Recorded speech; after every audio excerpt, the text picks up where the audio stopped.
I told them there was a flask full of deadly poison on a shelf. They laughed and asked how they know it was poison, and I said, alright, never mind then, just a flask. And one of them went and drank it. Hey, what's up everybody, I'm SkyDieRay and welcome to another episode of DnDGreentext. This is episode 63, I think. Yeah, without any further ado, enjoy the video. Your character is killed. They die in the last session of the campaign.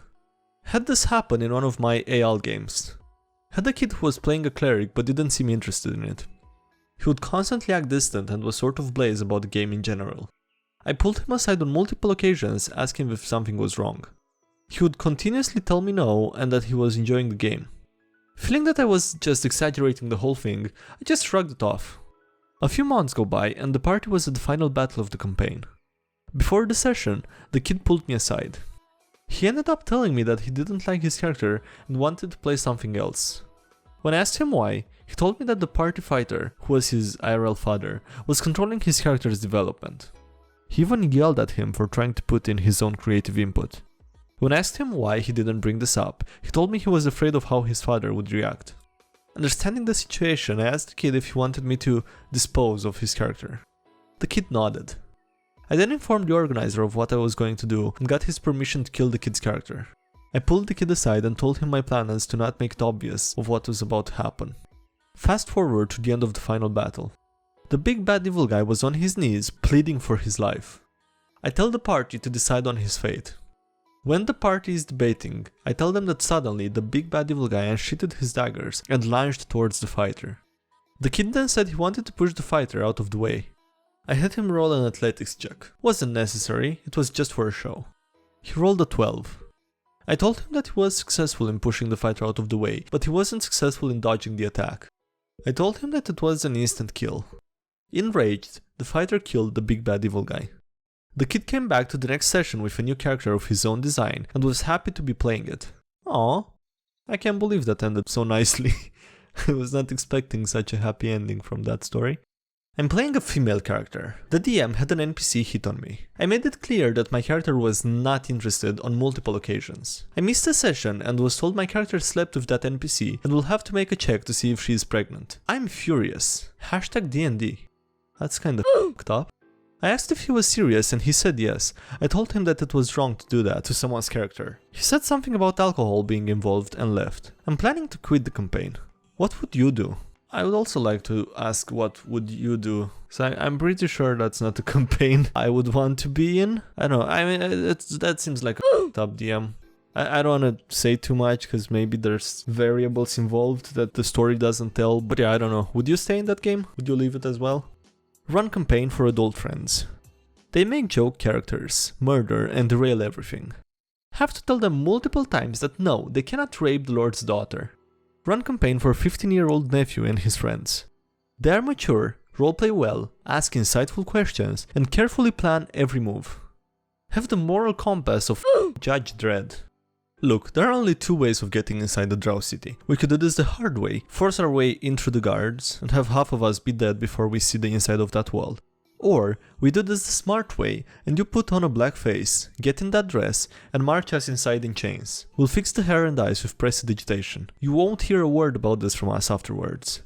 So, what's it going to be? Just go full magic like Baldur's Gate did. Half of you die fighting the guards, or all of you die trying to get me into that dress. So, what's it going to be? Perfect answer. This one knows how to RP.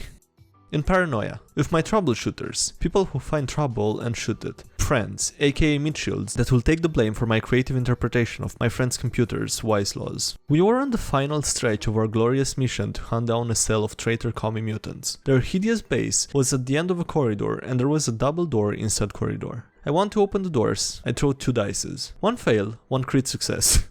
I tear one door out of its hinges and fail to open the other. A gunfight ensues and, smartly, I tell the GM I use my new property as a shield. Choosing whom I'm shielding from is a bit of a hard choice.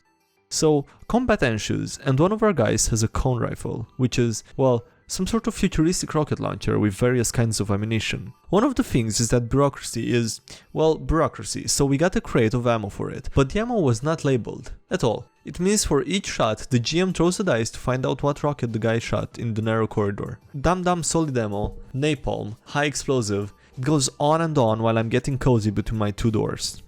Then the DM throws a 20, aka the fumble. He looks at us with glee and yells, "Tactical thermonuclear warhead." In a corridor, so yeah, total party kill. Though our next clones had a fun debriefing where we could argue we totally wiped out those damn traitors. And the entire sector too. Definitely full of potential traitors, that sector. PC's goal is the resurrection of his wife. DM explained early on that it's a relatively simple goal, since it's basically just collect 2490 gold, the calculated cost of a resurrection spell. Gold comes slowly, takes several games before we get a small pile thanks to several setbacks, including several run-ins with the cult that killed the PC's wife. Finally meet a cleric powerful enough to cast a spell, and he even offers a 1000 gold discount to reclaim his captured temple. After killing literally hundreds of people, we finally succeed, and it's time for a happy reunion. The cleric asks what plane he should start searching for the wife's soul. The PC replies Celestia, since that matches her alignment. The resurrection spell fails. I'm sorry, your wife's soul was unwilling to be resurrected. And she's in hell. What a Merry Christmas. That guy. Playing D&D. Wizard gets into a fight with an important NPC. When the wizard realizes who the NPC is, he apologizes and asks, "As a token of my goodwill, would you like me to make you a magical sword?" NPC agrees. Wizard casts polymorph and turns them into a sword. Argues that the NPC shouldn't have a will save because they agreed to it. I could swear I've read this story before. I f***ed up. BDM for a 5th edition group. Rather than just using inspiration, we have a house rule on charisma check, wherein if you act out the check convincingly, you can gain advantage. Leads to some pretty fun role-playing moments. Last session we all have a little too much to drink. We're playing a drinking game where the whole table has to take a shot whenever a player fails a roll. Have a player whose character is a female Harlequin-themed arcane trickster. Wants to seduce a noble for information. Using house rule and thinks it would be funny if he acted out seducing me. Gone just far enough to play along with it. We get a bit too into it while the rest of the party is cracking up. Goes too far and he ends up kissing me. Don't know how or what I was thinking, but this ends up turning into a 20-minute drunken makeout session. We're both dudes and neither of us is gay. That doesn't sound accurate at this point, I'm sorry. Feel really awkward the next morning. Haven't heard from him since. Feel too weird to make plans for the next session. Is there a way I can salvage this? We were having a lot of fun with the campaign up until this point. What face when you ERP so hard you sexually confuse your table? OP, I genuinely can't tell if this is the most method acting based DMing I've ever seen, or if you're a complete retard. Either way, please let this story be true. I attacked the shopkeeper because he caught me stealing. As your blade hits his flesh, you notice it is thick and tough. He glares at you with an annoyed look as he grabs the blade and twists it out of your hand. A smirk appears upon his face.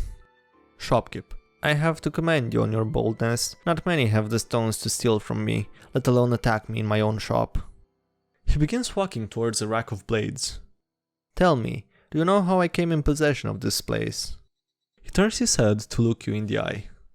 Before I was the old man you see before you today, I was an adventurer just like you. Me and my friends traveled all over the world. We fought horrors and evil beyond your comprehension. You could say we got good at killing. As you gaze into his eyes, you see a fire burning within them.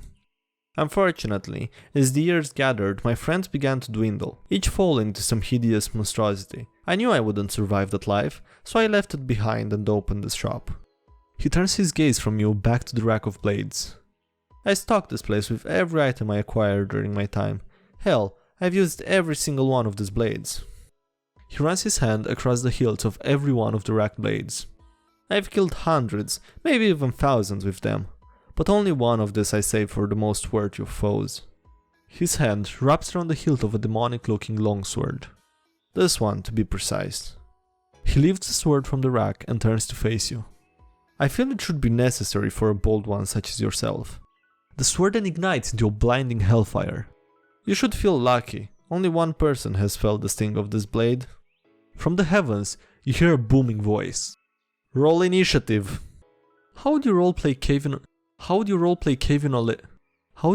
Kevin O'Leary from Shark Tank? Insist on all the party's finances actually being yours and issue loans to party members, expecting payment back with interest.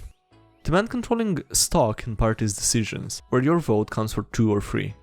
Bigging yourself up as a key player in the party, no matter how awful you do in combat. Be an unoptimized build for this too. Talk over people. Get kicked out of the group. And for that reason, I'm out. Alright, that was it for this video. Thank you guys for watching, I hope you enjoyed it. Don't forget to leave a like if you did and subscribe for more. Also, big thank you to all the Patreon supporters. It means a lot knowing that people enjoy the channel this much. Yeah, there's links below if you want to follow me anywhere. And that's it, thanks again for watching and I'll see you next time. Have a great day, bye!